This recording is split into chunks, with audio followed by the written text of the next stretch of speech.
ए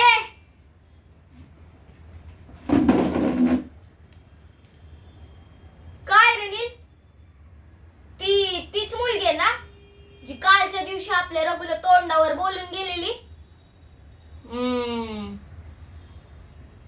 काय म्हणला? ओय, या समध्या गावात फक्त एकच चॅम्पियन आहे आणि ते आपण आहे, आपण. Do you get it? कळलं का नील?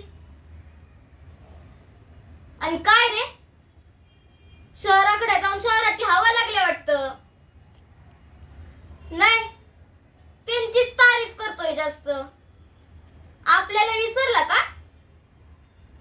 एवढंच असेल ना तर जा त्यांच्या टीम मध्ये.